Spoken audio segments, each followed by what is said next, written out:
Hello everyone and welcome to web Sankul. कैसे हो सब लोग? आई होप सब एकदम मस्त हो गए, अपनी पढ़ाई बढ़िया तरीके से कर रहे होगे। और पिछला वीडियो आपने जरूर देखा होगा, थीम्स, सारी की सारी थीम्स जो हमने हिस्ट्री के लिए चर्चा करी थी। सो यस, आप लोगों ने इतना प्यार दिया उस वीडियो को, इतना प्यार दिया, इतनी सारी अच्छी अच्छी अपने कॉमेंट्स करिए। आपने बोला था कि सर दूसरे सब्जेक्ट्स के लिए भी जल्दी जल्दी से थीम्स का वीडियो लेके आओ ताकि हमारी प्रिपरेशन में आसानी हो। मैं आपके सामने हूं, मैं कमलेश तोतलानी आपका स्वागत करता हूं हमारे ज्योग्राफी, जितनी भी थीम्स हैं ज्योग्राफी में, उन सब की चर्चा आज हम इसी वीडियो में करने वाले हैं। और जिन लोग को भी मेंस देनी है जीपीएससी की, जिन लोग को भी मेंस देनी है इस साल या अगले साल, वो ये इस वीडियो को अच्छे तरीके से देख सकते हैं। ठीक है, तो हम हमारा काम शुरू करते हैं, लेकिन उसके पहले वन अनाउंसमेंट, हमारी जीपीएससी इंग्लिश मीडियम बैच शुरू हो चुकी है। अगर आप देखें तो डेमो लेक्चर ऑलरेडी यूट्यूब पे हमारी प्लेलिस्ट में डेमो लेक्चर्स ऑलरेडी अवेलेबल हैं, आप उनको देख सकते हो। और अगर आपको पसंद आते हैं तो जल्दी जल्दी से बैच में एनरोल करिए और ऑफलाइन सेंटर पे आइए। ऑफलाइन सेंटर है हमारा कहाँ पे? सरगासन गांधीनगर में। यहाँ पे ऑफलाइन आपको पढ़ाया जाएगा, बेहतरीन तरीके से पढ़ाया जाएगा। ऐसा ही प्रीमियम कंटेंट आपको लाइव पढ़ाया जाएगा। हर एक चीज तो हम यूट्यूब पे करा नहीं सकते, तो बेटर आप बैच में एनरोल होइए। और कोई अगर नहीं आ सकता है तो आप लाइव भी आ सकते हैं। ठीक है, ऑफलाइन और फिर लाइव दोनों हमारे पास ऑप्शन अवेलेबल है। कांटेक्ट करने के लिए आप इन नंबर्स पे, किसी भी एक नंबर पे कांटेक्ट कर सकते हो। यहाँ पे हम आपको इंडियन हिस्ट्री मैं पढ़ाऊंगा, इंडियन एंड फिजिकल ज्योग्राफी मैं पढ़ाऊंगा, बाकी एक्सपर्ट फैकल्टी उनका अपना अपना सब्जेक्ट आपको पढ़ाएंगे। ठीक है, तो स्टार्ट करते हैं हमारा आज का डिस्कशन। आज का जो डिस्कशन है टोटली डिपेंडेंट है जीपीएससी मेंस की थीम पे। सब्जेक्ट का नाम कौन सा? ज्योग्राफी। जिन लोग को भी नहीं पता है, जो भी न्यू लर्नर्स हैं, उनके लिए थीम का मीनिंग मैं बता देता हूं जल्दी से। थीम का मीनिंग होता है कि टॉपिक, सिलेबस के कुछ ऐसे टॉपिक जो एग्जामिनर अंकल को बहुत पसंद है, और इन्हीं टॉपिक से मैक्सिमम क्वेश्चंस मेंस में पूछे जाते हैं। ठीक है, तो कौन सी थीम्स हैं उसके बारे में हम चर्चा करते हैं। So let's get started. चलिए, तो जियोग्राफी, देखो जो चीजें हमको अच्छे से पता है वो मैं रिपीट नहीं करा, फटाफट से मैं जनरल एक बात कर देता हूं। उसके बाद अपने एक ट्रेंड चला है, उस ट्रेंड के बारे में चर्चा करेंगे, थीम्स के बारे में चर्चा करेंगे, एंड देन पेपर को प्रेडिक्ट करने की कोशिश करेंगे। मतलब इस वीडियो से आप मुझसे क्या एक्सपेक्ट कर सकते हो, हम देखेंगे कि अब तक जीपीएससी मेंस में क्या चल रहा था, तो एक हमारी बुद्धि खोलेगी कि हाँ ये हो रहा था, अब क्या चेंजेस आए हैं वो देखेंगे। फिर उसके बाद थीम्स एंड देन प्रेडिक्शन, इस तरीके से अपना सीक्वेंस चलेगा। ठीक है, तो सबसे पहले मैं आपको बेसिक बात बता देता हूं, जो आपको ऑलरेडी पता ही है, मेंस दे रहे होगे तो सबको पता ही होगा, लेकिन फिर भी जो नए बच्चे हैं उनके लिए ज्योग्राफी के कुछ हिस्से होते हैं। जैसे कि पहला हिस्सा है फिजिकल ज्योग्राफी, दूसरा है इंडियन ज्योग्राफी, तीसरा है ह्यूमन एंड इकोनॉमिक ज्योग्राफी। और हम क्योंकि जीपीएससी कर रहे हैं तो यहाँ पे तड़का लग जाता है किसका? गुजरात की ज्योग्राफी का। ये चार हिस्से हैं किसके? ज्योग्राफी के। तो सबसे पहले हम इनके बारे में क्या ट्रेंड चल रहा है, अब तक क्या ट्रेंड चल रहा है, पहले मैं ये ट्रेंड बता देता हूं। ट्रेंड बताने के बाद आपको रियलाइजेशन होगा कि आपको क्या करना चाहिए। ठीक है, तो let's get started with trends. Trend in geography, तो देखिएगा अब तक क्या हो रहा था। हमारा जो सब्जेक्ट है जियोग्राफी, इसमें जियोग्राफी के कुछ कॉन्सेप्ट्स को जोड़ दिया जाता था एनवायरमेंट के कुछ कॉन्सेप्ट्स के साथ। किसके साथ जोड़ा जाता था? एनवायरमेंट के कुछ कॉन्सेप्ट्स प्लस डिजास्टर मैनेजमेंट के जितने भी कॉन्सेप्ट्स हैं उनके साथ जोड़ दिया जाता था। एक आध क्वेश्चन जोड़ा गया है ज्योग्राफी के कॉन्सेप्ट्स को साइंस एंड टेक्नोलॉजी के साथ। इसका मतलब क्या हुआ? अब तक क्या चल रहा था? अब तक क्या चल रहा था? अगर आप ध्यान से देखने की कोशिश करें तो जीपीएससी जो क्वेश्चन पूछ रही थी, जीपीएससी जो क्वेश्चन पूछ रही थी, इसमें अगर हम देखें थीम्स की,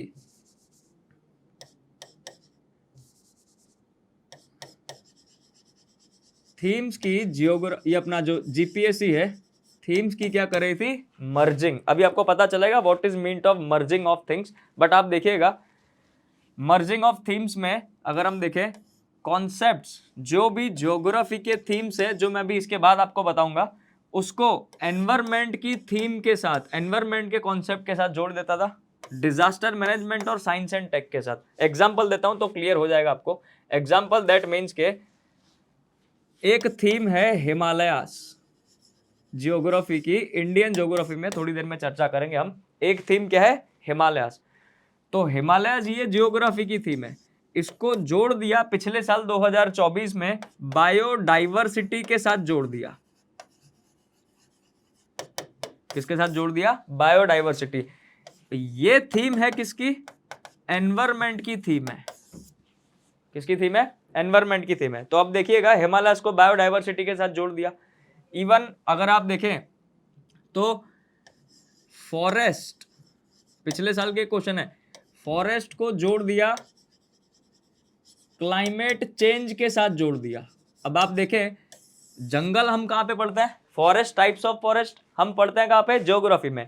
क्लाइमेट चेंज हम कहां पे पढ़ते हैं? एनवायरमेंट में। सो ऐसी थीम्स का अगर मर्जर किया जाए, मिक्स करके क्वेश्चन बनाया जाए, इसको हम क्या बोलते हैं?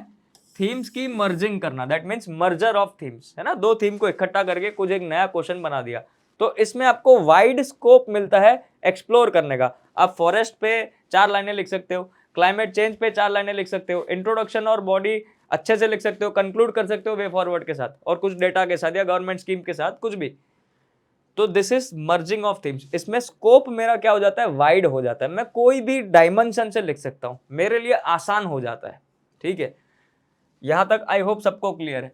सो ये अब तक ट्रेंड चल रहा था। अब सवाल है कि साहब ये ट्रेंड चल रहा था, आप चर्चा कर रहे हो, मैं ये इसलिए चर्चा कर रहा हूं क्योंकि अब शायद ये ना हो, शायद, क्योंकि अब तक ये ट्रेंड जीपीएससी इसलिए फॉलो कर रही थी कि जीपीएससी के मेंस में जितने भी पेपर्स आते थे, जीएस 1, 2 एंड 3, अब तो 4 हो गए हैं, उसमें स्पेसिफिकली कहीं पे भी एनवायरमेंट या disaster management as a subject उसमें नहीं लिखा था।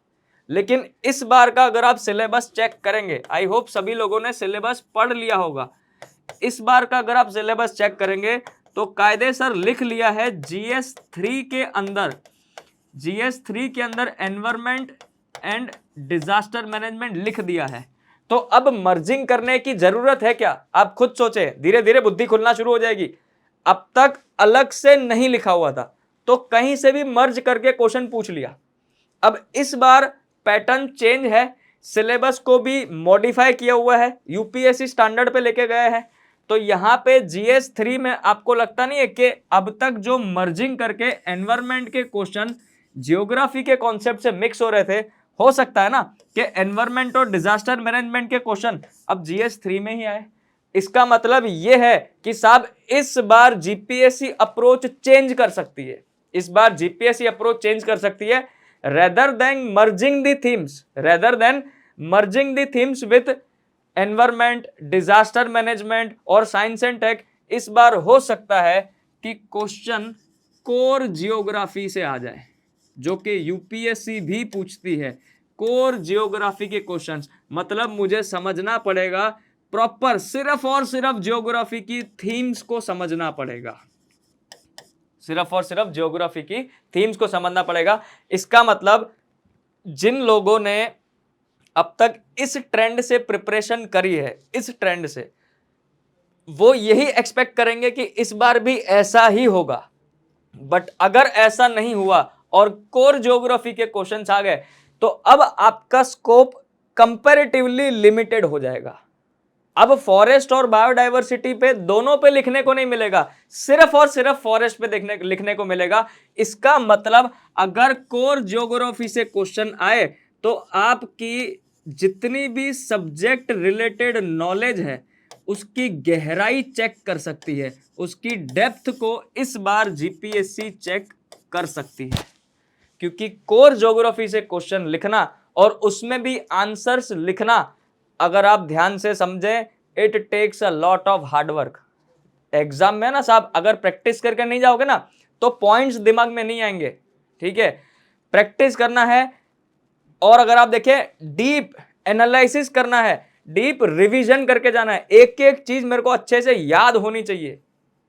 बच्चे यहां पे फंस जाते हैं कि साहब हिस्ट्री पढ़ूं के ज्योग्राफी पढ़ूं के कल्चर पढ़ूं, क्योंकि तीन सब्जेक्ट जीएस 1 में आ जाएंगे। अब बच्चा फंस जाता है, इस वजह से पहले से ही प्रिपरेशन करनी पड़ती है, इस वजह से पहले से ही ढंग से इन डेप्थ एनालिसिस करके थॉट प्रोसेस को बेहतरीन बना के पढ़ना पड़ता है, ठीक है।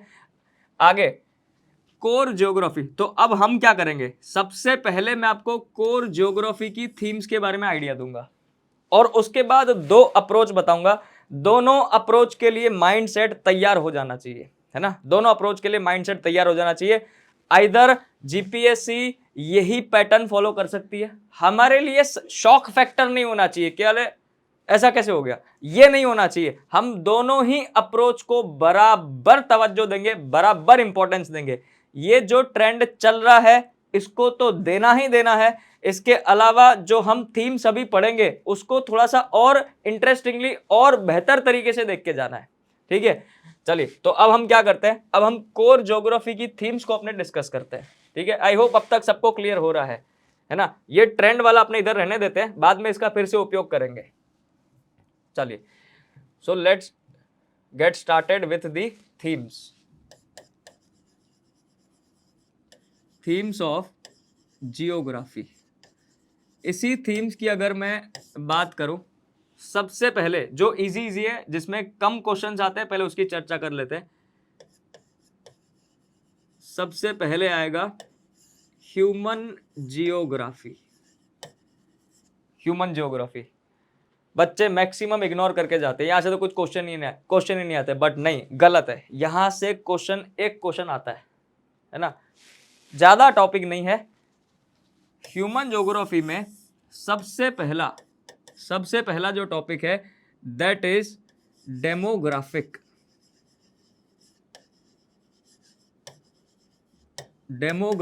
डिविडेंड। अब आप बोलोगे साहब क्या बात करो, ये डेमोग्राफिक डिविडेंड तो हमने इकोनॉमी में पढ़ा है। यही तो चैलेंज है किस तरीके से ये डेमोग्राफिक डिविडेंड, अगर आप देखें डेमोग्राफिक डिविडेंड हमारे भारत के जो युवा हैं किस तरीके से यहाँ पे देश को उपयोगी आ सकते हैं, उसके ऊपर क्वेश्चन आ सकता है। This can be repeated in economy, this can be asked in geography. पुराने टाइम के पेपर देख लेना, पूछा हुआ है साहब, पूछा हुआ है, ठीक है। तो demography, role of demographic dividend, हमारे भारत के युवाओं का रोल इकोनॉमी में पूछेगा तो भारत की अर्थतंत्र में पूछेगा with respect to Indian economy. Role of demographic dividend with respect to Indian geography तैयार करके जाना है। पहला टॉपिक ये रहा, पहली थीम। दूसरी थीम अगर मैं बोलूं तो यहां से क्वेश्चन आता है पॉपुलेशन रिलेटेड, क्योंकि अगले साल अगर आप देखें तो न्यूज में काफी चल रहा है सेंसस 2026 में होगा, 2027 में होगा, इस बार डिजिटल सेंसस होगा। बी रेडी, शायद क्वेश्चन पूछ लेगा कि सेंसस किस तरीके से होना चाहिए। और अगर आप देखें कास्ट सेंसस की बात हो रही है ना, सोशो इकोनॉमिक बैकग्राउंड की बात हो रही है, सेंसस से आप प्रेडिक्ट कर सकते हो एक क्वेश्चन, है ना, क्योंकि ये न्यूज में चल रहा है। डेमोग्राफिक डिविडेंड हो गया, पॉपुलेशन में भी सेंसस की चर्चा हो जाएगी, ठीक है। कुछ पॉपुलेशन का डेटा आपको रट्टा मारना पड़ेगा। चलो यहां तक क्लियर हो गया। ह्यूमन जियोग्राफी में अर्बनाइजेशन, शहरीकरण जिसको बोलते हैं, अर्बनाइजेशन के साथ साथ पूछ लेता है माइग्रेशन, क्योंकि कोई शहर में आएगा तो गांव से ही माइग्रेट करके आएगा। So this is also the theme of human geography. इसके अलावा one of the most important, even GPSC even UPSC का favourite, number 4 PVTG, particularly vulnerable tribe. ये 4 थीम है, ये 4 थीम है किसकी, ह्यूमन ज्योग्राफी की। प्रिपेयर वेल, क्योंकि ये कोई नहीं पढ़ के जाता, सब गप्पा, बस दूध गप्पा फेंक फेंक करवाना, फिर गप्पा फेंकेंगे और 2 मार्क जब मिलते ना तब दिल में दर्द होता है। बेटर है आपको दिल में दर्द ना हो, बता रहा हूं ये 4 टॉपिक है, prepare well. Clear, human geography done. उसके बाद आगे बढ़ते हैं, अब चलते हैं इकोनॉमिक ज्योग्राफी की तरफ। नेक्स्ट,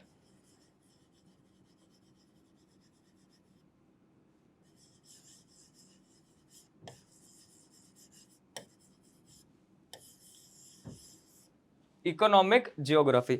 अगर मैं इकोनॉमिक ज्योग्राफी की बात करूं, सबसे पहली and the most important theme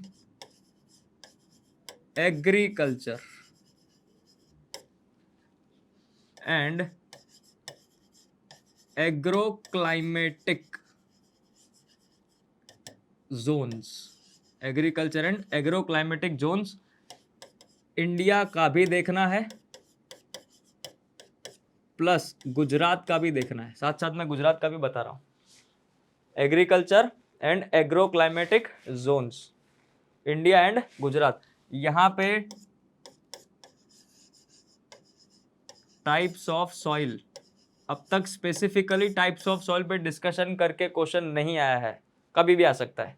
ठीक है, तो एग्रीकल्चर में साहब जितना भी मैं बोलूंगा ना उतना कम पड़ेगा। इरिगेशन की प्रैक्टिस हो जाएगी, फार्मर्स का इश्यू हो जाएगा। ठीक है, फार्म लॉस पे तो यूपीएससी 2020 के बाद क्वेश्चन पूछ चुकी थी, तो वही जीपीएससी भी फॉलो कर सकती है। फार्म लॉस के ऊपर हालांकि क्वेश्चन नहीं आएगा, इतना तो मैं एश्योरेंस दे सकता हूं आपको। बट ठीक है, मतलब मेरे को पता चल गया एग्रीकल्चर मुझे एकदम बेहतरीन तरीके से करके जाना है।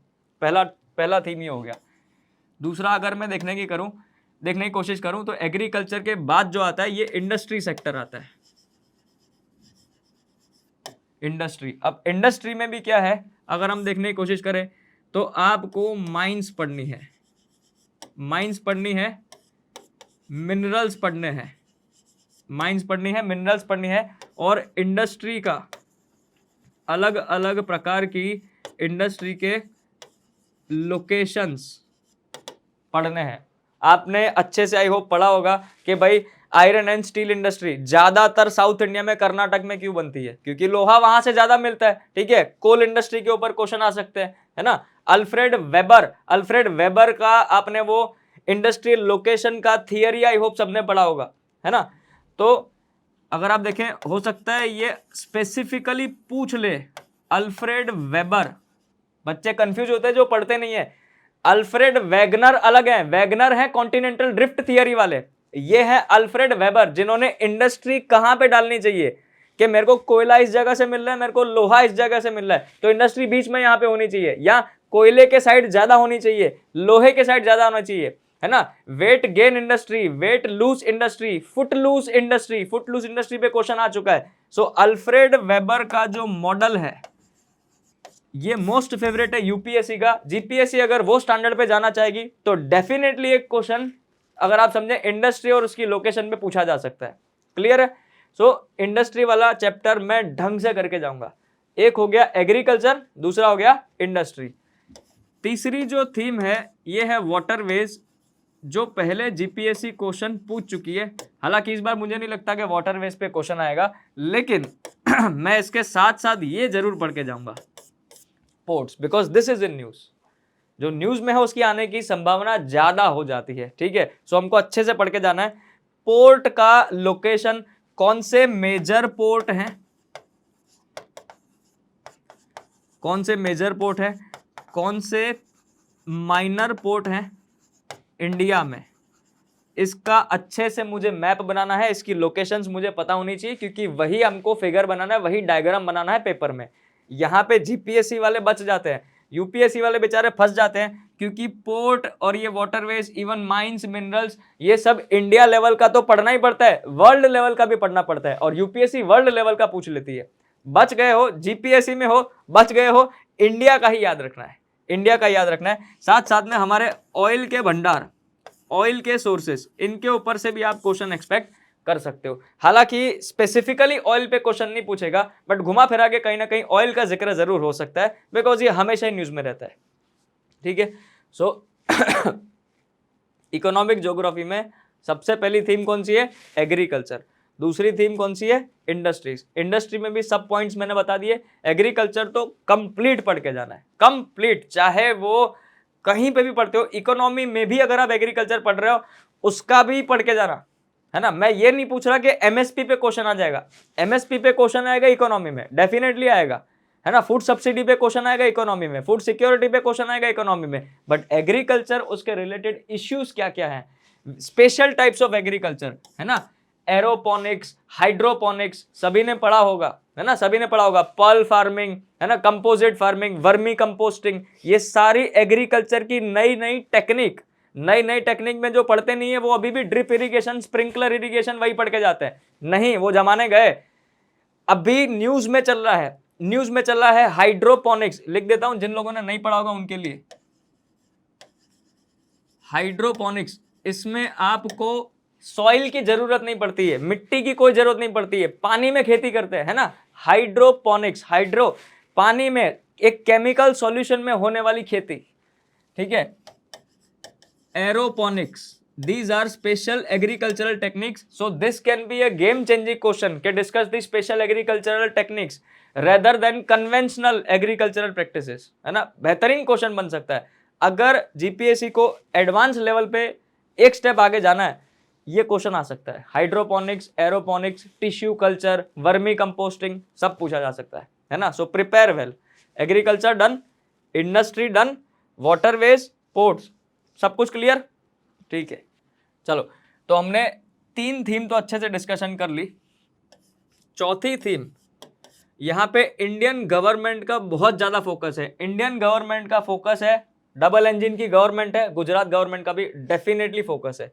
द मोस्ट इंपॉर्टेंट इश्यू, पुराने क्वेश्चंस अगर आप देखोगे तो पता चल जाएगा। फिशरीज, मत्स्य पालन, प्रधानमंत्री मत्स्य संपादना योजना, उसके क्या क्या फीचर्स हैं, क्या हमारे टारगेट्स हैं, क्या हमारे अचीवमेंट्स हैं, क्या इश्यू है। कच्चातीवू आइलैंड्स, है ना, कच्चातीवू आइलैंड्स का क्या इश्यू है, पूछा जा सकता है, ठीक है। हालांकि वो कच्चातीवू आइलैंड जो इंडिया और श्रीलंका के बीच में टापू का इश्यू है वो आईआर में पूछता है ना। बट अब आईआर तो आपका इधर तो है नहीं, तो ज्योग्राफी के साथ मिक्स करके पूछ लेगा, है ना। तो फिशरीज के ऊपर आप प्रिपेयर होके जाइएगा। तो these are the 4 important themes of economic geography, ठीक है। ये था थीम्स किसकी, ह्यूमन ज्योग्राफी। ये जो दूसरी थीम्स है किसकी है, इकोनॉमिक ज्योग्राफी की। आई होप यहां तक सभी को क्लियर होगा, है ना। अब चलते हैं इंडियन ज्योग्राफी की तरफ।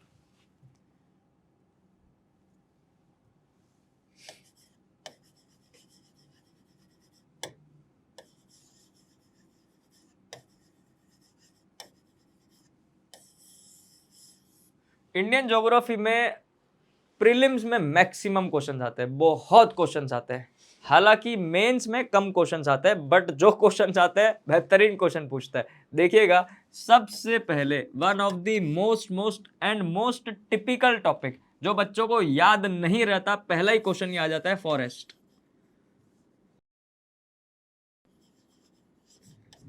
फॉरेस्ट अगर आप देखने की कोशिश करें, टाइप्स ऑफ फॉरेस्ट, कोपन का क्लासिफिकेशन पूछ लेगा। अगर ये तो प्रीलिम्स में क्वेश्चन आया था, हालांकि उसमें कुछ मिस्टेक थी तो कैंसिल कर दिया था, बाकी किसी को आया नहीं था वो क्वेश्चन, क्योंकि वो रटने वाला है।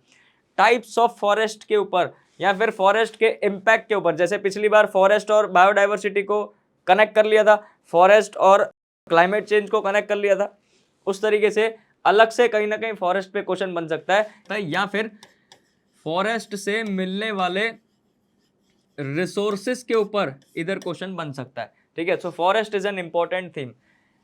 उसके बाद दूसरी थीम्स में देखूं इंडियन ज्योग्राफी में, the most important rivers. Reverse में क्वेश्चन आ गया है इंटरलिंकिंग ऑफ रिवर्स। इंटरलिंकिंग, ये यूपीएससी ने भी क्वेश्चन पूछा हुआ था, तो जीपीएससी में रिफ्लेक्ट हो गया, इंटरलिंकिंग ऑफ रिवर्स। जैसे कि आपको पता होगा केन बेतवा इंटरलिंकिंग प्रोजेक्ट, उसमें क्यों दिक्कतें आई, क्या क्या दिक्कतें आई, उन दिक्कतों को सॉल्व क्या कर सकते हैं, किस तरीके से कर सकते हैं। अब अगर केन बेतवा रिवर में इतनी सारी प्रॉब्लम्स आ रही है, तो हम जब भारत की नॉर्थ इंडिया की रिवर्स को साउथ इंडिया से जोड़ने की बात करते हैं, उसमें कितनी ही दिक्कतें आ जाएंगी, उसके सॉल्यूशंस दे दो। मतलब interlinking of reverse is an important theme. उसके अलावा रिवर्स के साथ साथ अगर यहाँ पे देखें वाटरशेड डेवलपमेंट,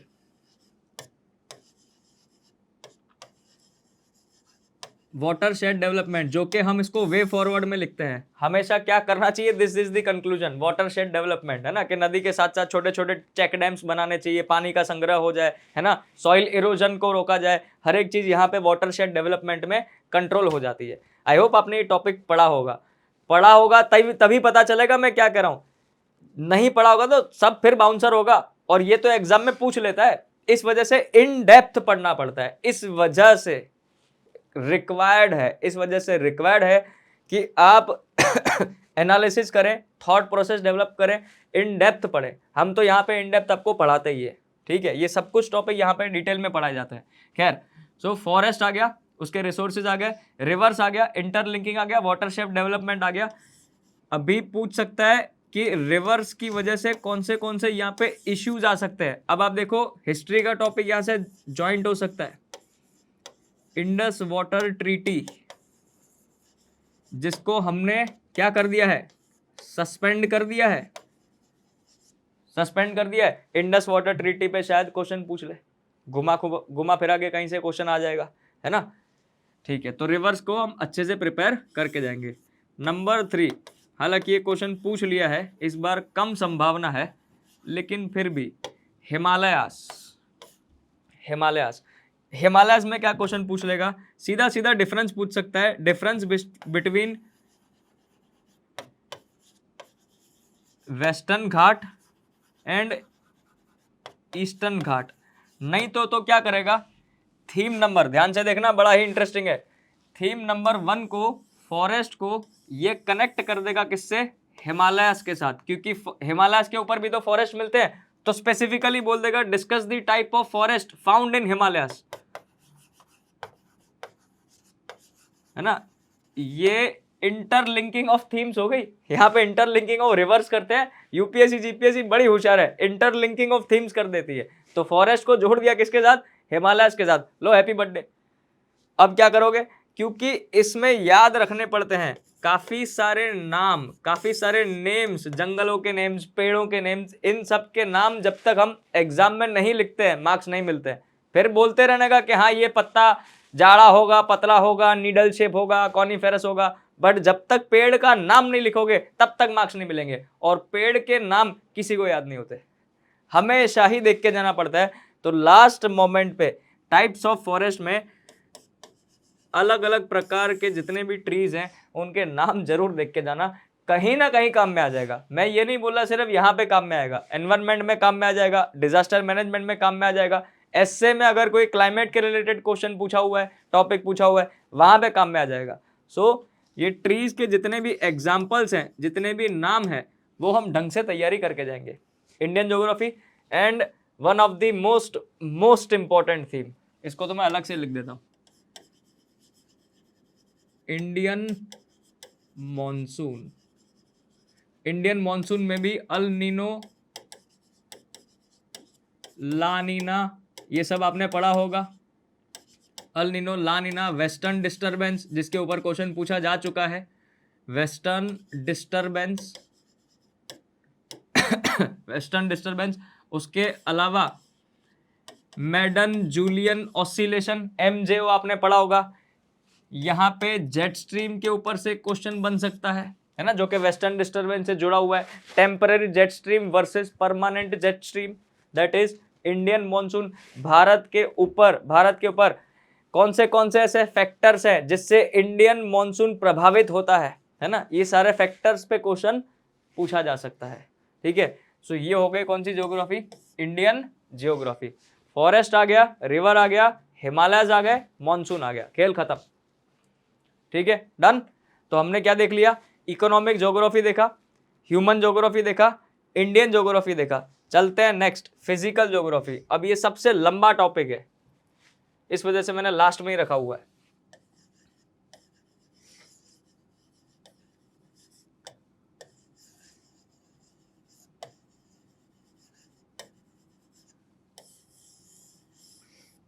फिजिकल ज्योग्राफी में आप सबने पढ़ा होगा, मुझे पता है कि फिजिकल ज्योग्राफी के 3 हिस्से होते हैं। मुझे अच्छे से पता है कि पहला हिस्सा कौन सा है, जस्ट जल्दी से बता रहा हूँ, सब लोगों ने पढ़ा होगा, जियोमॉर्फोलॉजी। दूसरा हिस्सा होता है क्लाइमेटोलॉजी। तीसरा होता है कौन सा, ओशियनोलॉजी। ये 3 ही हिस्से हैं, है ना। तो सबसे जो छोटा हिस्सा है पहले मैं उसकी चर्चा कर लेता हूं, उसके बाद दूसरी बात करेंगे। सबसे पहले मैं बात करता हूं इसकी ओशियनोलॉजी की। एकदम इजी है, यहाँ पे एक ही क्वेश्चन आता है, मैक्सिमम क्वेश्चन, ओशियन करंट्स, इसका इम्पैक्ट क्या पड़ता है, इसका इम्पैक्ट क्या पड़ता है, और ओशियन करंट्स को कौन से फैक्टर्स अफेक्ट करते हैं। ठीक है, इसके अलावा कोई भी क्वेश्चन यहां से बनता नहीं है, तो ज्यादा चिंता ना करें। फिशरीज का जो क्वेश्चन था वो हमने ऑलरेडी कवर कर लिया है। सो इसमें ओशियन करंट्स का टॉपिक पढ़ना है। आपको ये नहीं पूछेगा कौन सा करंट किधर जाता है, बट करंट्स अफेक्ट किससे होते हैं, करंट्स अफेक्ट किससे होते हैं वो पूछेगा, मतलब फैक्टर्स अफेक्टिंग ओशन करंट, और करंट्स का, ओशन करंट का, कोल्ड करंट का, वार्म करंट का क्या अफेक्ट पड़ता है ना। आपने टॉपिक अच्छे से पढ़ा होगा, जस्ट बता रहा हूं, थर्मोक्लाइन वाला टॉपिक आपने पढ़ा होगा, है ना। ये सब कुछ रिवाइज करके जाना है ना। सैलिनिटी का कॉन्सेप्ट आपने पढ़ा होगा, ठीक है। तो ज्यादा चिंता ना करें, ओशनोलॉजी में ओशन करंट्स अच्छे से पढ़ के जाए, काम हो जाएगा, ठीक है। एक और चीज, ओशन करंट्स के साथ एक चीज ऐड कर देता हूं, कॉन्टिनेंटल शेल्फ के ऊपर स्पेसिफिकली क्वेश्चन पूछ लेता है, कॉन्टिनेंटल शेल्फ। और इसके साथ मैं एक्सपेक्ट कर रहा हूं PMN, हम सबको पता है पॉलीमेटालिक नोड्यूल, है ना, PMN पॉलीमेटालिक नोड्यूल। हमने एक मिशन आपको पता होगा मत्स्ययान करके लॉन्च किया हुआ है ना। तो अगर आप ध्यान से देखें, जो मत्स्य 6000 जो व्हीकल है ना, समुद्रयान मत्स्य 6000 जो व्हीकल है, उसके अंदर अबीजल प्लेन में जाएगा, पॉलीमेटालिक नोड्यूल ढूंढने जाएगा, रिसर्च एंड डेवलपमेंट करने जाएगा, अलग अलग रिसोर्सेज ढूंढने जाएगा। Be prepared with this topic, PMN polymetallic nodule, है ना। समुद्रयान मत्स्य 6000 जो 6000 मीटर मतलब 6 किलोमीटर समुद्र में नीचे जाके रिसर्च एंड डेवलपमेंट करेगा, उसके बेस के ऊपर क्वेश्चन बन सकता है। हो गया, ओशनोलॉजी खत्म, 2 ही टॉपिक है। उसके बाद अपने देखने की कोशिश करें one of the most important, यहां पे जियोमॉर्फोलॉजी। अब तक क्या हो रहा था, जियोमॉर्फोलॉजी में प्रीलिम्स में से बहुत सारे क्वेश्चन पूछ रहा था। इस बार क्योंकि अगर कोर ज्योग्राफी की थीम पकड़ना चाहा जीपीएससी ने, अगर कोर ज्योग्राफी से क्वेश्चन पूछने चाहे तो ज्यादा टॉपिक नहीं है, सिंपल, पहले ही बता रहा हूं, इंटीरियर ऑफ अर्थ, और इसका जो एविडेंस मिलता है, जो प्रूफ होता है ये स्ट्रक्चर, कि हमको पता है कि क्रस्ट है, मेंटल है, कोर है, आउटर कोर लिक्विड है, इनर कोर सॉलिड है, एस्थेनोस्फीयर सेमी सॉलिड है, इन सब का प्रूफ कौन देती है, सिस्मिक वेव्स देती है। आपने पढ़ा होगा P&S वेव। सो एक क्वेश्चन अलग से इसके ऊपर बन सकता है अगर जियोमॉर्फोलॉजी से पूछना है तो। कुछ नहीं करना है, PS वेव उसकी प्रॉपर्टी अच्छे से देख के जानी है, इंटरनल स्ट्रक्चर तो वैसे भी रट्टा ही होगा, क्रस्ट है, मेंटल है, कोर है, आपने मेरी ज्योग्राफी की सीरीज देखी होगी, उसमें तो मैंने डिटेल में करा है, ठीक है। तो पहला ये हो गया। हो सकता है plate tectonic, the most important, plate tectonic theory, अब तक अलग से क्वेश्चन नहीं आया है। प्लेट टेक्टोनिक को जोड़ सकता है ये वोल्केनिज्म से जोड़ सकता है, प्लेट टेक्टोनिक को किससे जोड़ सकता है, वोल्केनिज्म से जोड़ सकता है, हॉटस्पॉट वोल्केनिज्म से जोड़ सकता है, कहीं ना कहीं से कुछ भी क्वेश्चन पूछ सकता है यहाँ पे। सो ये 2 ही टॉपिक बता रहा हूं, ज्यादा नहीं, क्योंकि अब तक जियोमॉर्फोलॉजी से एज सच कुछ मेंस में क्वेश्चन बने नहीं है, लेकिन अगर कोर थीम पकड़नी होगी पूछा जा सकता है ना। प्लेट टेक्टोनिक अच्छे से पढ़ के जाएं, पैसिफिक रिंग ऑफ फायर होता है, आपने अच्छे से पढ़ा होगा, ठीक है, हॉर्स शू जैसा शेप बनता है। तो plate tectonic theory combined with volcanism, ये मर्जिंग ऑफ थीम्स में क्वेश्चन आ जाएगा। इंटीरियर स्ट्रक्चर ऑफ अर्थ, उसका एविडेंस कैसे मिलता है, शैडो जोन थोड़ा आपने कॉन्सेप्ट पढ़ा होगा, P वेव का शैडो जोन है, S वेव का शैडो जोन है, क्यों है, हर एक चीज यहां से पूछी जा सकती है, क्लियर। हाँ, अब जो मेन बात करने जा रहा हूं, last and the most important, climatology, है ना। इसके ऊपर तो अपने अलग से ही देखते हैं, चलो यहां पे आ जाते हैं अपने। इसको तो अलग से देखना पड़ेगा। ध्यान रखना, I am expecting at least one question, ये 2 भी हो सकते हैं। देखिएगा, ज्योग्राफी में 5 क्वेश्चन उनको पूछना है, 5 क्वेश्चंस। एक तो अभी से ही बता रहा हूं यहां से आएगा, मतलब लिख के ले लो, आ जाएगा, है ना, इतना इंपॉर्टेंट है ये। क्लाइमेटोलॉजी की अगर मैं बात करूं, जो इंपॉर्टेंट है वही बता रहा हूं, ज्यादा डिटेल में नहीं। क्लाइमेटोलॉजी का पहला टॉपिक साइक्लोन, जो कि ट्रॉपिकल साइक्लोन पे क्वेश्चन आ गया था। साइक्लोन पिछले साल ट्रॉपिकल साइक्लोन पे आया था, इस साल मुझे नहीं लग रहा कि साइक्लोन पे आएगा, बट पढ़ के जाना है ना। साइक्लोन के साथ साथ ये भी कॉन्सेप्ट पढ़ लेना, एयर मास वाला कॉन्सेप्ट और फ्रंट वाला कॉन्सेप्ट, ठीक है। चलो दूसरा और ये साहब आएगा ही आएगा, ऐसा मेरे को पता नहीं क्यों ऐसा लग रहा है। जेट स्ट्रीम, अलग से अब तक जेट स्ट्रीम पे क्वेश्चन नहीं आया है। अगर पेपर को टफ बनाना होगा तो जेट स्ट्रीम, उसका इम्पैक्ट इंडिया पे, यूरोप पे, ये हमेशा ही हाईलाइटेड टॉपिक है। जेट स्ट्रीम आपने डिटेल में अपनी क्लासेस में भी पढ़ा होगा कि जेट स्ट्रीम का डायरेक्ट इम्पैक्ट हमारी इंडियन मॉनसून पे पड़ता है। जेट स्ट्रीम का direct impact even world level पे पड़ जाता है। सो जेट स्ट्रीम इज, ये वैसे भी टफ टॉपिक है, लेकिन जेट स्ट्रीम, इसका इम्पैक्ट क्या होगा, है ना, जियोस्ट्रॉफिक विंड्स जिसको बोलते हैं, तो अच्छे से पढ़ना है jet stream. Number 3 pressure belt. हालांकि क्वेश्चन प्रीलिम में प्रेशर बेल्ट से ज्यादा आते हैं। प्रेशर बेल्ट एंड इसके जो मॉडल्स हैं, प्रेशर बेल्ट के मॉडल्स, जैसे आपने हेडले मॉडल पढ़ा होगा, है ना, हेडले मॉडल, ये यूपीएससी ने एक आध बार पूछ लिया था। हेडले मॉडल,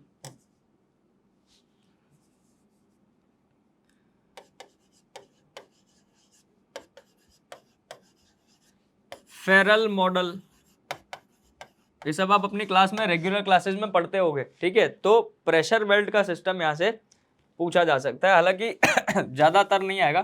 प्रीलिम्स का है, इसके लिए एक बार बस देख के जाना है, सिर्फ just see the diagram, simple इतना ही मैं बोलूंगा, just see the diagram, clear. चलो उसके बाद स्ट्रक्चर ऑफ एटमॉस्फेयर, ये क्वेश्चन पूछा हुआ है।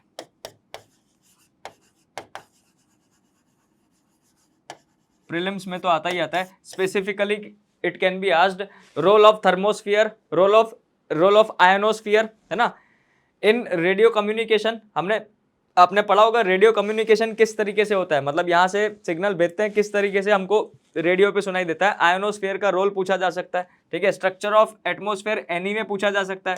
यहाँ पे रोल ऑफ स्ट्रेटोस्फीयर पूछा जा सकता है कि इसमें ओजोन डिप्लीशन कैसे हो जाता है, ठीक है। तो this can be asked any way, मुझे तो तैयार रहना ही है, ठीक है। और एक और चीज क्लाइमेटोलॉजी में रेनफॉल के कॉन्सेप्ट आप पढ़ते हो। इंडियन मॉनसून वो अलग थीम है, टोटली इंडिया पे डिपेंडेंट है। इंडियन ज्योग्राफी में पढ़ते हो, सिर्फ इंडिया पे डिपेंडेंट है। ये जनरल पूछ लेगा, discuss the types of rainfall, जैसे कि आपने देखा होगा मुख्य 3 प्रकार की होती है, ओरोग्राफिक होती है, फ्रंटल होती है, कन्वेंशनल होती है ना, ये तीनों ही टाइप। अब क्या कर सकता है, रेनफॉल वाले टॉपिक को जोड़ सकता है किसके साथ, साइक्लोन के साथ। रेनफॉल वाले टॉपिक को जोड़ सकता है जेट स्ट्रीम के साथ। ऐसे क्वेश्चन बनते हैं साहब, इस तरीके से क्वेश्चन बनते हैं। अब मैं आपको ये नहीं बोलूंगा कि साहब आप ऑरोरा कॉन्सेप्ट पढ़ के जाओ, ऑरोरा ये है, ऑरोरा बोरियोलिस है, ऑरोरा ऑस्ट्रेलिस है, ये सब प्रीलिम्स के टॉपिक हैं, प्रीलिम्स का नहीं। यहाँ पे अगर आप देखें रेनफॉल, साइक्लोन, जेट स्ट्रीम, अच्छे से पढ़ के जाना। और एक और चीज मैं ऐड करवा देता हूँ यहाँ पे, अगर मैं देखने की कोशिश करूँ, न्यूज में चल रहा है ये जो अर्थ का इंटीरियर स्ट्रक्चर बता ना, इसमें कोर, इसकी जो स्पीड है ये कम हो रही है। ये बहुत एडिटोरियल लिखे गए हैं, बहुत एडिटोरियल। कोर की, हमारा जो अर्थ का इंटरनल कोर है उसकी स्पीड यहाँ पे गिर रही है, आउटर कोर की स्पीड गिर रही है, उसका इंपैक्ट पूछ लेगा मैग्नेटिक फील्ड पे। तो मैग्नेटिक फील्ड और कोर का क्या रिलेशन है, सोलार फ्लेयर का क्या रिलेशन है, एक एक चीज सब धागा खोल देगा अगर ढंग से नहीं पढ़ा ना तो। सो इसलिए मैंने बोला पेपर हो सकता है ट्रिकी हो जाए, ज्योग्राफी का पेपर ट्रिकी हो जाए। जिसको आता होगा उसके लिए सबसे इजीएस्ट होगा, जिसको नहीं आता होगा उसके लिए ट्रिकी होगा। लिख के आओगे कुछ और, मार्क्स नहीं मिलेंगे, फिर दुख होगा। बेटर है इन थीम्स को समझ लो, इन थीम्स को समझ लिया, काम आसानी से निकल जाएगा, एकदम इजीली काम हो जाएगा। ठीक है, तो जल्दी जल्दी से मैं आपको बता देता हूं जो भी हमने अब तक डिस्कशन किया है। अच्छा, गुजरात के बारे में भी चर्चा कर लेते हैं ताकि किसी को मन दुख ना हो कि साहब गुजरात में क्या करने का है, इसको अपने बाद में डिस्कस करते हैं। एक क्वेश्चन गुजरात की ज्योग्राफी से आना ही आना है। जितनी भी थीम्स हमने अब तक देखी, चाहे वो फिजिकल में हो, इंडियन में हो, इकोनॉमिक में हो, या तो फिर अगर हम देखने की कोशिश करें कि ह्यूमन में हो जाए, है ना, ह्यूमन, इकोनॉमिक, फिजिकल और इंडियन, उसमें जितनी भी थीम्स थी सारी थीम्स के ऊपर एक आध क्वेश्चन बन सकता है। दैट मीन्स मुझे प्रिपेयर रहना होगा किसमें, एग्रीकल्चर में प्रिपेयर रहना होगा, ये तो डेफिनेटली प्रिपेयर करना है। स्पेसिफिक क्वेश्चन पूछा गया था एक बार कच्छ की ज्योग्राफी के हिसाब से, हालांकि पुराना क्वेश्चन था, है ना, पुराना क्वेश्चन था तो अब नहीं पूछेगा। ठीक है, एग्रीकल्चर में अच्छे से प्रिपेयर रहूंगा। गुजरात में इंडस्ट्रीज कौन सी है, कहाँ पे है, क्या क्या उनकी स्पेशलिटी है, एग्रीकल्चर में कौन से क्रॉप्स है, किसमें गुजरात नंबर 1 है, वो सब डेटा आपके पास होना चाहिए। ठीक है, तो गुजरात की ज्योग्राफी। उसके बाद गुजरात की ट्राइब्स के बारे में क्वेश्चन पूछ सकता है। गुजरात में अर्बनाइजेशन से क्वेश्चन पूछ सकता है, इसमें तड़का लगा सकता है किसका, माइग्रेशन का। सो मतलब जो ये सारी थीम्स हम देख चुके हैं वैसे पहले, बस वो इंडिया लेवल पे थी, ये गुजरात लेवल पे है। So be prepared with such themes, है ना। गुजरात में ट्राइब्स में, गुजरात में बोल देगा कौन से पीवीटीजी है ना। तो अलग अलग क्वेश्चन यहाँ से वैरायटी ऑफ क्वेश्चन बन सकते हैं। हालांकि ज्यादा डिटेल में नहीं जाना, सिंपल एक चीज इसमें, गुजरात के जंगल, गुजरात के फॉरेस्ट, इसको अच्छे से देख के जाना। Forest, agriculture, industries, tribes, migration, कोई नई बात नहीं है, पॉइंट्स ऑलमोस्ट सिमिलर होंगे। भाई कोई भी माइग्रेशन होता है, चाहे वो गुजरात में हो, चाहे वो बिहार में हो, चाहे वो यूपी में हो, फैक्टर्स तो सेम ही रहेंगे। हमने पढ़ा हुआ है पुश फैक्टर, पुल फैक्टर, वही रहते वही है ना। रेस्टोरेंट में खाना खाने जाते हो, आप मंगाओ पनीर टिक्का मंगाओ, आप मंगाओ पनीर कढ़ाई, ग्रेवी सेम ही रहती है ना। 2-3 मसाला ऐड कर दिया, बात खत्म हो गई, थोड़ा सा रिप्रेजेंटेशन का फर्क रहता है। तो इनमें पॉइंट्स वही है। एग्रीकल्चर में कौन सी, क्या नई टाइप की जमीन लेके आओगे, नहीं, काली मिट्टी वही काली मिट्टी रहेगी, एल्यूवियल सॉइल वही रहेगी, उसके पॉइंट्स वही रहते हैं, बट गुजरात वर्ड ऐड कर देने का होता है। ठीक है, ऐसी बहुत सारी टेक्निक है, आप बैच में आइए तब आपको बताऊंगा। ये सब अलग से थोड़ी ना पढ़ना होता है, पता ही होता है। हाँ, इंडस्ट्रीज अलग से पढ़ना होता है, क्योंकि गुजरात की इंडस्ट्रीज, उसके एग्रीकल्चर के क्रॉप्स वो अलग होते हैं। तो कुछ चीजें होती है जो कॉमन होती है इंडिया और गुजरात में, वो सब अपने को नहीं पढ़ना होता है, क्योंकि इंडिया में हम ऑलरेडी पढ़ चुके होते हैं। सो this is the short technique, वो कोई बताता नहीं है, वो क्लास में आओगे तब बताऊंगा। ठीक है, खैर, तो गुजरात की ज्योग्राफी में इतने टॉपिक्स मुझे तैयार होने चाहिए। अब ये तो हमने अप्रोच कौन सी चर्चा करी है ना, आई होप सभी ने ये देख लिया है। हमने ये जो अप्रोच की बात करी है, ये किसकी चर्चा करी, अगर क्वेश्चंस आए कहां से, कोर जियोग्राफी से। कहां से क्वेश्चंस आए, अगर कोर जियोग्राफी से। मेरा माइंड सेट अभी से ही क्लियर होना चाहिए, मुझे 2 अप्रोच ज्योग्राफी में लगानी है। मेरी पहली अप्रोच तो कौन सी हो गई कि क्वेश्चंस आएंगे इस बार कोर ज्योग्राफी से, मतलब मेरे को और डिटेल में चीजें याद करके जानी है, उसके बारे में मैं मतलब एक भी क्वेश्चन छोड़ना नहीं चाहता। क्वेश्चन छूटा मतलब सिलेक्शन में गड़बड़ हुई, है ना, गड़बड़ नहीं करनी है। या तो कोर ज्योग्राफी से जो हमने जितनी सारी थीम्स डिस्कशन करी वहां से क्वेश्चन आ सकता है, या तो फिर नंबर 2, जो अब तक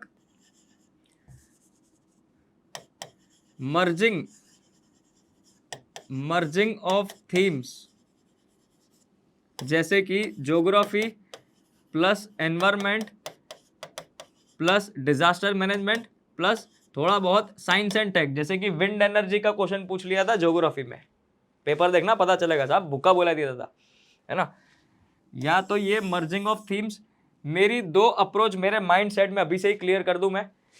इधर कोर ज्योग्राफी का क्वेश्चन आएगा तो मैं इन डेप्थ लिखूंगा, इधर मर्जिंग ऑफ थीम से क्वेश्चन आएगा, ये सारे सब्जेक्ट के रिलेटेड क्वेश्चन आएगा। इसका मतलब साफ है कि मेरे पास स्कोप मेरा बढ़ जाएगा, तो मैं आराम से कहीं ना कहीं कोई भी एंगल से आंसर लिख सकता हूं। ठीक है, this will be easy, this will be tough. क्यों? अब आप बोलोगे साहब इतने सारे सब्जेक्ट पढ़ना इजी है, एक ही सब्जेक्ट पढ़ के जाऊंगा टफ है। जितना एक ही सब्जेक्ट से क्वेश्चन पूछेगा डेप्थ में पूछेगा, yes this depth is required, है ना। और बच्चा वहां पे डेप्थ में पढ़ के नहीं जाता, फंस जाता है। ठीक है, चलो अब ध्यान देना इधर, जो मैं लास्ट कंक्लूडिंग बोलने जा रहा हूं। कोर ज्योग्राफी के लिए मेरा माइंडसेट क्लियर है, कुछ भी हो जाएगा, भूखा बोला this. Merging of themes, merging of themes में अगर यही पैटर्न जो पुरानी जीपीएससी ने फॉलो करी थी, अब तक जो कर रही थी, और वही वो कंटिन्यू किया, इसका मतलब क्या है कि भले ही पेपर, सुनना ध्यान से, भले ही पेपर जीएस 1 का है, मुझे जीएस 3 का environment, disaster management plus science and tech में ज्यादा नहीं, एनर्जी वाला जो टॉपिक है, solar energy, wind energy, wind energy पिछली बार आ चुका है, सोलर एनर्जी इस बार आ जाएगा। ये 3 मुझे पढ़ के जाने पड़ेंगे, मतलब मेरा लोड बढ़ गया, पढ़ने का लोड बढ़ गया। जीएस 1 का भले ही पेपर है, जीएस 3 का environment, disaster management, science and tech पढ़ के जाना है। This is the challenge. अब आपको जीएस 1 के लिए हिस्ट्री भी पढ़ना होगा, ज्योग्राफी पढ़ना होगा, कल्चर पढ़ना होगा, ये 3 भी पढ़ने होंगे।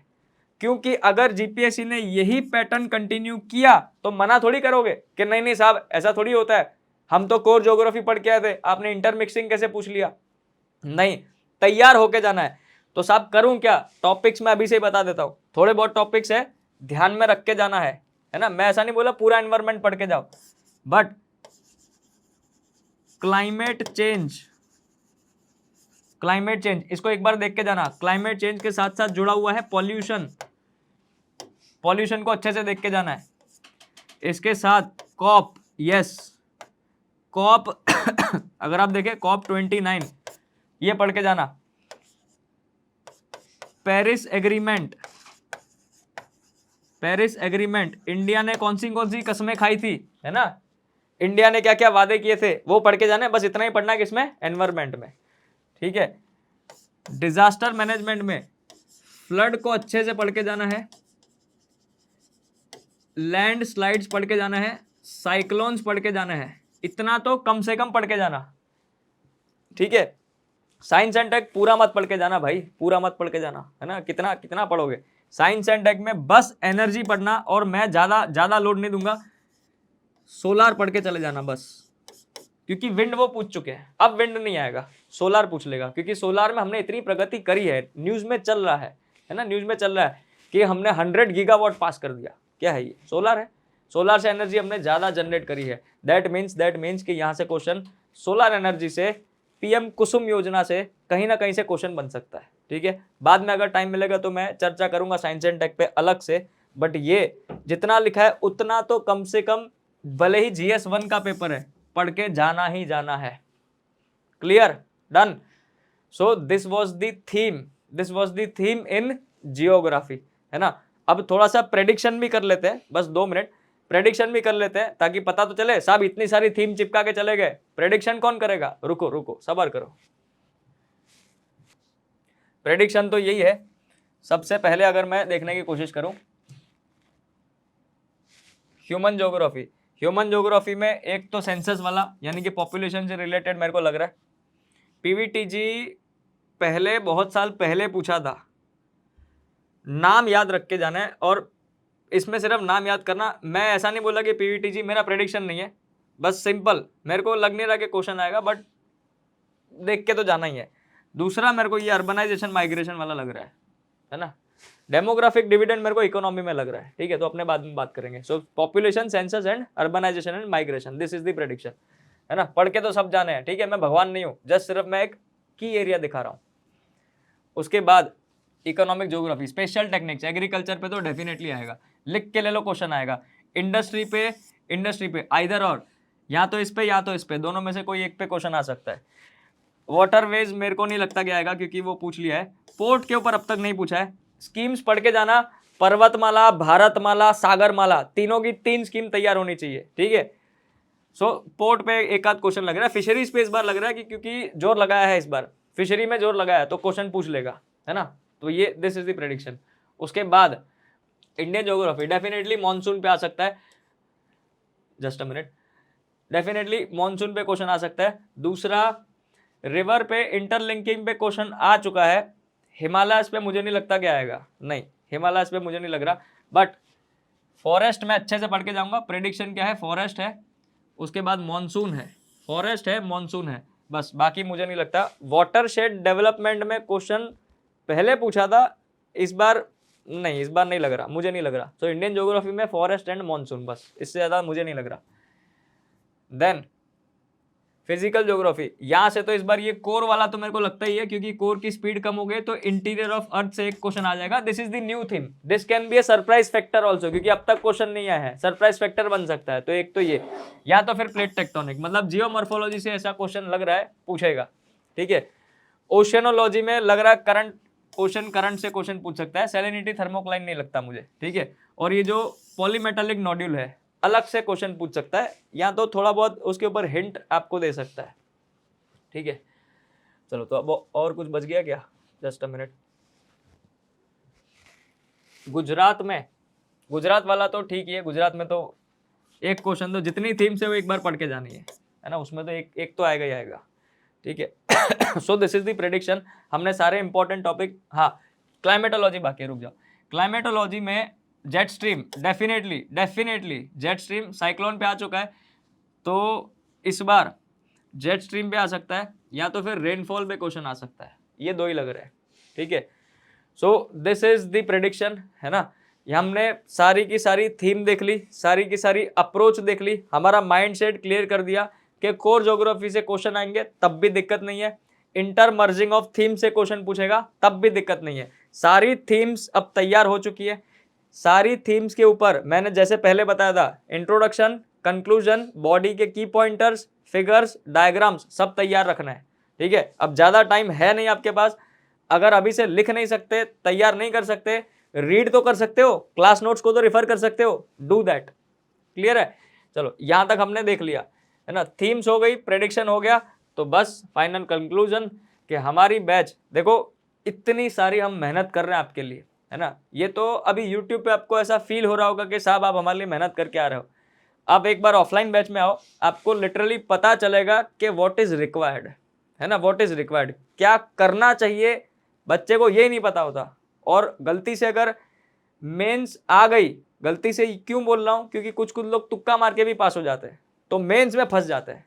ऐसी गलती ना हो जाए आपके साथ, अच्छे से पढ़िए, हमारे ऑफलाइन सेंटर पे आइए, सरगासन गांधीनगर आइए, या तो आप लाइव भी देखिए, फिर देखो कमाल, है ना। धागे खोल देंगे साहब, एक एक सब्जेक्ट में धागे खोल देंगे। You can literally predict prelims paper, you can literally predict mains paper, even मैं तो इंटरव्यू की भी चर्चा कर लेता हूँ, ठीक है।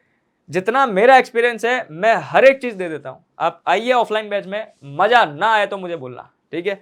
सो प्लीज जितना जल्दी हो सके enrol in this batch. GPSC Udaan batch है, इंग्लिश मीडियम की, है ना। So we are waiting for you, contact on this number. Thank you very much.